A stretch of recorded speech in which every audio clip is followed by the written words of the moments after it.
talk about films and stuff. So I'm excited to welcome Yara Estrada to the program. Yara, thanks for stopping by. And, tell me, did it start out with acting, directing, filmmaking? What was the first thing you did in your career first?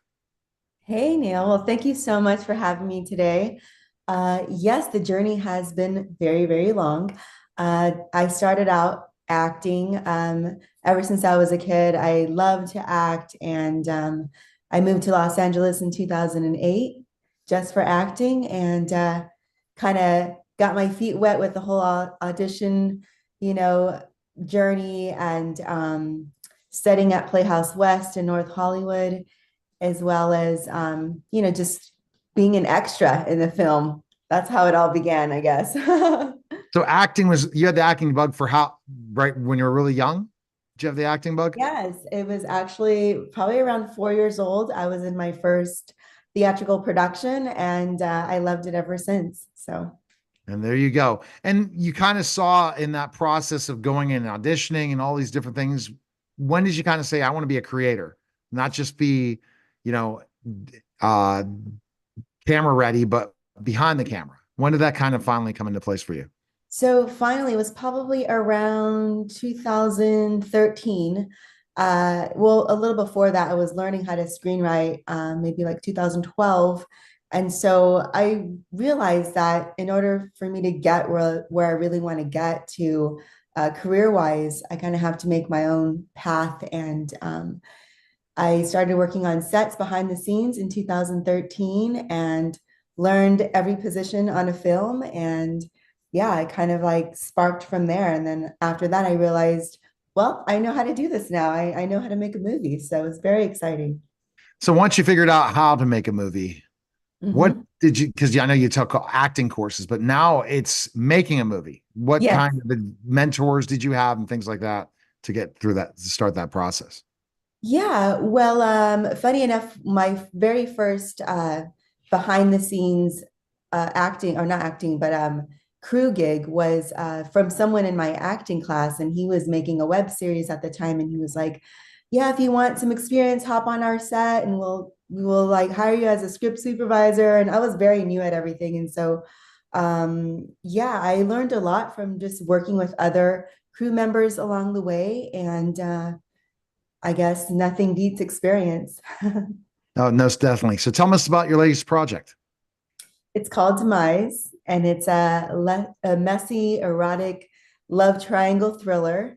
I'm a huge fan of those 90s movies like Fatal Attraction, Sleeping with the Enemy, Basic Instinct. And so I've always loved the genre, and I've always wanted to create something of my own, a modernized, updated version of that genre. And so we have Demise. There you go. You have demise, and it happens from Did there. I, So Lord? look, there's very nice movie poster and stuff like that. And do you? So how did you kind of cast everyone for this? We were lucky enough to have an amazing casting director, Nicole Dion and Robin Delano. They both hopped on board and found our lead actors for us. And we went through the whole casting process, and we were very fortunate to have them on board. And the process of once you came up with the idea for the film, then it's the process of making it. Now tell us Yes. that whole process. It doesn't happen overnight, right? No, no. Um, it was very challenging because the aesthetics that I wanted to have for the film didn't align with the budget that we had. It's every indie filmmaker's struggle, right? It's kind of like, I want this, but my budget's this, and how do I do this? So knowing that, me and my producing partner, Annabelle Monroe, we spent about 4 to 5 months in pre-production, finding all of these locations that are now in the film. And it was challenging because I was very picky for these locations, and I didn't want our film to have the indie look to it. Right. As We know far, that indie look. yeah, Sometimes it's on Netflix or Amazon Prime, especially Prime. We're like, yeah, okay, we spotted that one. yeah. And so, I was so grateful and thankful to have friends allow us to shoot at their houses, and just strangers in general helping out the cause. There's just so many people along the way where I was telling them the situation, like, hey, we need this location. We don't have millions of dollars. There's no big money man or studio behind us. Can we shoot here? And we promise we'll like feature your store or whatever it was. So yeah, we're very thankful to have the locations that we have, and it looks like we had a lot more money than we really did while All right, shooting. so let's talk about how do you fundraise the film? How did you do it? I'm intrigued by this Yeah. because of two reasons. One is I am going to be on Indiegogo starting next week about my comeback into professional wrestling at 51. I have a filmmaker that's going to work with me for the documentary, so we're going to start raising funds on Indiegogo. I'm working with Chris Mulkey about doing a movie about the Road Warriors, so we're about to raise money that way. And the thing I have the ability to do is connect people to people, Yeah. so I can get to anyone I want when I want. And that's the process that I got to figure out ways of making money, not just in my agency, but in other projects. So I've been getting into the film industry. So that's why I'm always picking people's brains. How did you go about doing it? Because I was talking to a guy today and he was talking straight out by going to the film people, finding out their budget, then going to the other versus the indie route like you went. Yeah.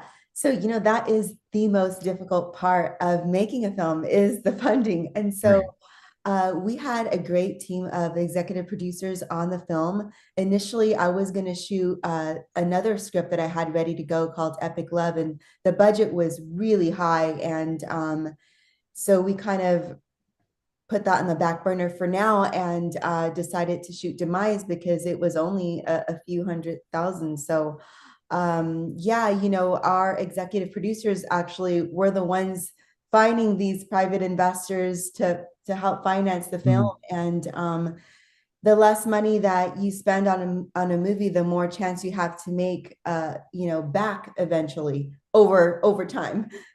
So So the overtime is the streaming. If you get a deal, it could be if you put it on a streaming network. If also if you get distribution is big, right? distribution is, yes, the other most hardest thing of making a movie. And this was crazy because it was my first time making a film and taking it across that finish line. And so we found Gravitas Ventures as our Mhm. distributor. So I'm very happy with them. And it's been an eye-opening and very challenging experience that I will take on, for the other films, definitely. Would you rather act or do something like this? Doing And get something a like gig? this is Yeah. more rewarding because it's like something that came out of your imagination and like now it's on screen. So there's no other feeling that can ever replace that. But I always love acting, and if the right role and situation came upon me, I would totally do it. But from here on out, I just rather produce and direct and write. And that can help you make a living, especially if you go and get these projects for a lower price and then get them sold and you hustle, you get your money Yes. back, plus make some money in the process. Because again, I talked to production guy said, hey, we put, you might say we didn't make any money in the film, but part of the fundraising is paying our salaries in some sort of way, at least to live. And Yes. that's the other part that people don't understand. I say, oh, we're waiting to make a dollar. Like, if someone writes an independent book, they got to pay someone like me who owns a publishing company. And then after they get a certain amount of dollars, it's profited. You guys put some of that in, so you are at least eating, right? That's Yes, yes, yes. And I hope to direct other people's projects so I can just kick back a little bit and kind of be on someone else's payroll as far as gigs go. and this really gets your resume going, right? Once you do Yes, something like this changes the game because how many people really do make films? It's kind of like how many people write books. Yes, there's tons of actors in Hollywood, but how many real people that produced the film or created it? Not a ton, right?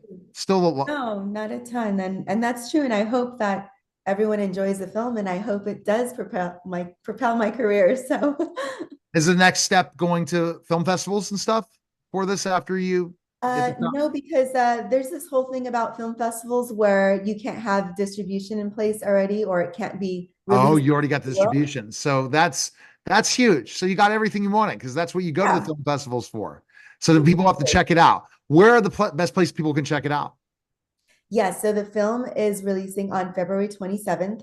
and everyone can watch it on Amazon Prime, Apple TV, Vudu, and as well as on demand, like AT&T, Comcast, Direct TV, and more. It's Amazon Prime for Prime members, so you can watch that for free on Amazon Prime, or is that It's paid just like the V? available to rent or purchase, and then for now, it's available to rent and purchase. I see. Okay. So all those things, and that's what Gravitas, the goal is. But then at one point, it might, after a certain point, stream on Amazon, right? Because I see a lot of Gravitas Yes. films end up like that. But you Yes. guys want to first see what you can get off of the original sales, then get the streaming. But there you Yeah, go. it's kind of like the funnel that every film goes through, I think mostly. But we also have a flash sale going on, and I'll send you the pre-order link.